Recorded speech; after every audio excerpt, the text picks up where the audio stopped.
3, 2, 1. Hey, what's up, everybody? Badfish 4650 here, bringing you a not really a review. It's kind of more like a follow-up on a couple of comments I made in the last Lightning Kayak video. I had a couple of people ask me what exactly happened with the manufacturer, if the manufacturer made things right, things like that. So I'm just going to kind of go through do the short video, talk a little bit about it. It's not going to be crazy long. We're going to talk about my correspondence from Lightning, the time frame, what ended up happening, what I ended up doing with the kayak, so forth and so on. So for starters, let's just say Lightning Kayak, their customer service was pretty good. I mean, I'm not going to say it was the best. I didn't have any physical problems, so getting parts or anything like that. I know I saw a few posts on their Facebook page about, not Lightning's Facebook page, but the owners group's page about parts being like a few weeks out for broken drives and things like that. But, I mean, we're in the middle of a pandemic, so I can't really blame them for that. They also changed their lead time on their kayaks to 3 weeks, I think. But it's on the website. So if you go to lightningkayaks.com, it explains all that.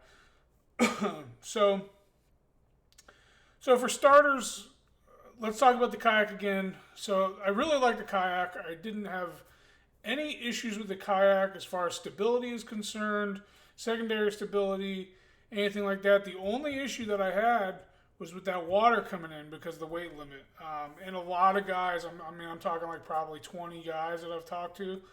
Well, maybe not talked to directly, but I've seen on the Facebook page and also talked to a few of them who had the same issue. And guys all the way down to 205 pounds were having this problem.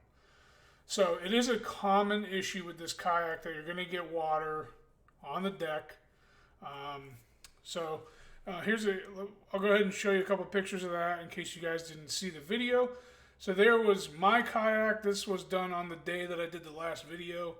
So that's one example, two example. So the biggest problem, well, not the biggest problem, one problem is that you see how the water is covering the hatch.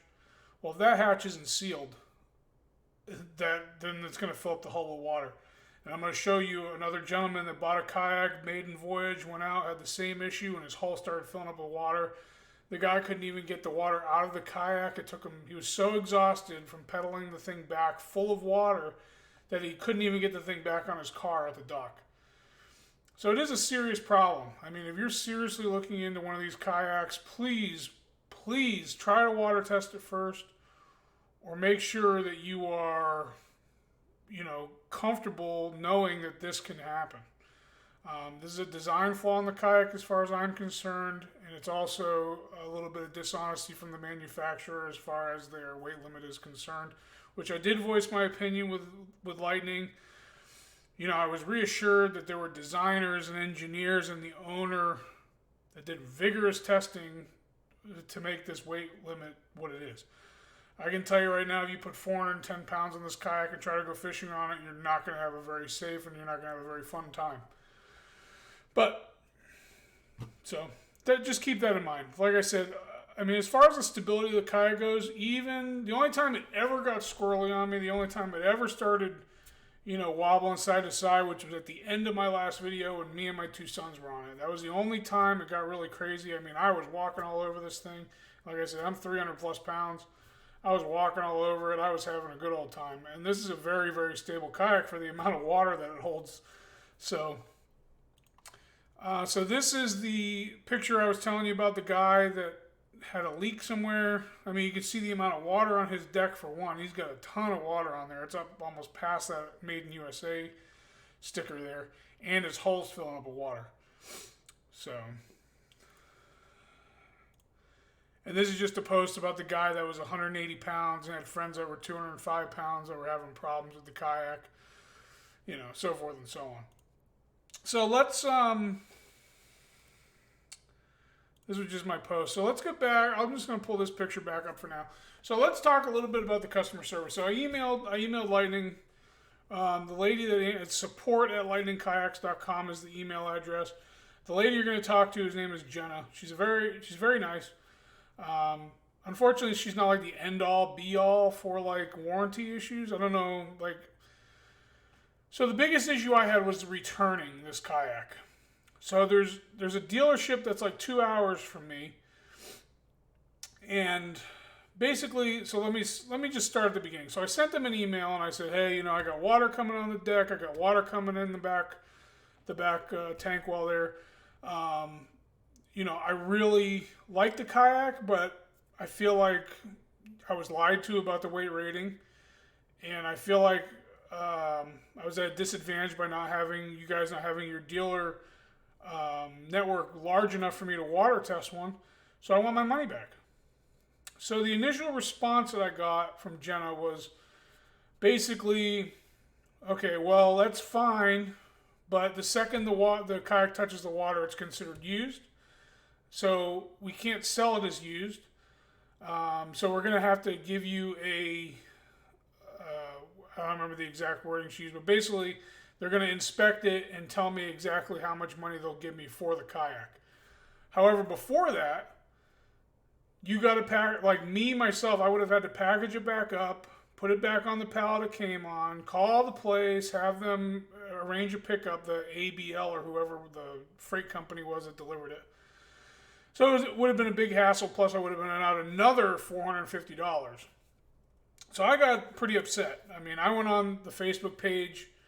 Well, hold on. Let me finish this email. So after all that, she basically name dropped somebody in the email that I feel like it was pretty unprofessional, and it wasn't really the right thing to do, considering this person that she name dropped. I really like watching his YouTube videos. He's kind of a larger YouTube fisherman. He goes all over the world and fishes. He fishes off Los Buzos Resort in Panama, some place that I really want to go. So I didn't really appreciate that, but she was like, oh, I'll reach out to Robert Field. Like she was going to have Robert Field come by my kayak or one of his buddies or something. I don't know. It was just kind of bizarre. So that being said, I kind of got a bad taste in my mouth, and I didn't respond to the email because I felt like it was BS. Like I didn't feel like that was a very serious conversation. For one, they wanted to charge me $450 to ship it back. Two, they weren't going to give me the total amount of the kayak back. And three, she's name dropping people that I kind of look up to in the fishing community. So I'm like, that's not really cool. So the next step was that some people were posting about returning their kayak because of that problem. It wasn't that guy. It was a guy that was having a problem with the drive. And I basically told him, good luck. I told him my experience and what happened, just like I just did to you guys.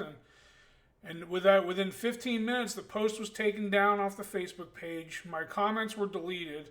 And I got a nastygram from Jenna via my personal Facebook page at 11:30 p.m. on a Saturday about how that group is not for warranty claims, and basically they were trying to censor me from talking about it, and then she went into the details of the email I didn't respond to.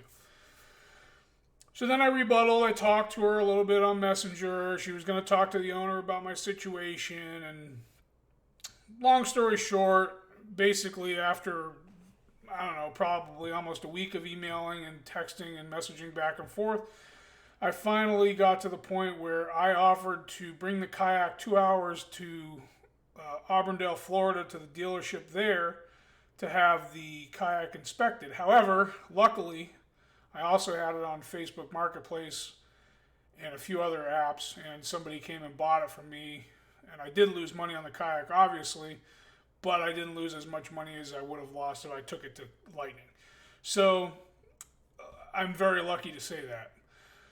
So, in the end, I believe that, like I said earlier, I believe this is a good kayak. I really, really, really wanted to like it and wanted to keep it. The problem was the dishonesty of the weight rating, the amount of water coming in the deck, because I did take the kayak out for a second time with my fishing gear on it. I had my Yeti bucket. I had two small Plano tackle trays in the bucket. I had one fishing pole holder that went on the rails. I had the seat to drive the paddle, and I had two fishing poles. And that was all I brought, which isn't that much stuff. And there was a significant amount of water in that kayak. So, which is why I'm kind of glad that I sold it. Luckily, the gentleman I sold it to doesn't weigh as much as I do, so he shouldn't have any problems with the kayak at all. So yeah, so like I said, the Lightning kayak is a good kayak. I think that with some little bit more honesty as far as their publications go on their website before people order them, I really stress you to watch my videos, listen to what I'm saying to you, go on the Facebook owners group page before you buy it. Go look at the stories on there, because it's not just stories about water coming in. It's stories about rudders not working. It's stories about drives breaking, fins being lost, pedals coming off, stuff like that. So I really, really stress you to go, if you're on Facebook, go to the Lightning Kayak, I think it's called Lightning Kayak Owners Group page. If you go to that, there's a lot of stuff you need to look at before you drop the $2,000 on this kayak. Because yes, this kayak is $17.99 retail. However, the only place to get it from is directly from the manufacturer right now. So they also charge you $100 for shipping. I actually paid $120 for shipping, so you got to look at that, because I was supposed to pay $99, which I ended up paying more. And then if you want the hatch, and you want the metal Yak Attack tracks, and if you want the hatch liner for the middle hatch, things like that, they're all going to cost you more money. So basically the $17.99 is for the kayak, the seat, and the drive with like super cheap plastic fins on it. So, just remember, it doesn't even come with a paddle. So you're going to have to go out and buy a paddle too. So, I mean, it does start adding up, and I feel like it's nickel and dime. But in the end, it is a good performing kayak, other than the water coming in and other than the drive breaking. But those are things that are subjective, and if you go by the weight rating calculations, the actual weight rating calculations, which mean that I should have an extra 80 pounds of stuff to put on this kayak, but I didn't. So, just take my word as you will. I'm just out here trying to give you guys, the best opportunity you have to get the most information you can. And I literally started this process from A to Z, all the way up from buying the kayak to selling the kayak within a month. So once again, this is Badfish 4650. I do appreciate you guys stopping by for my videos. I ended up selling this kayak, and this is the bad boy I picked up right here. Ooh, look at that, it's so pretty. So I'm gonna do a review on this, because there's not too many reviews on these L4 Expedition paddleboards by Live Water Sports. So I'm going to pick up this tomorrow, and from SUP and Skiff Outfitters in Orlando.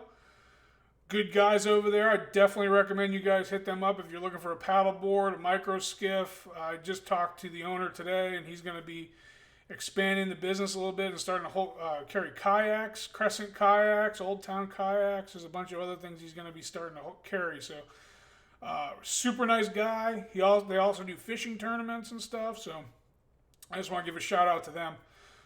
SUP and Skiff Outfitters in Orlando. Definitely check them out. This is Badfish 4650. Make sure you follow me on all the social media pages: Facebook, Instagram, Twitter, Twitch, all of them. I just want to wish you guys a great weekend. Stay safe during hurricane, whatever it's called. I don't even know. We got this Category 1 hurricane out there. But stay safe during it. We'll talk to you guys later. Have a great night.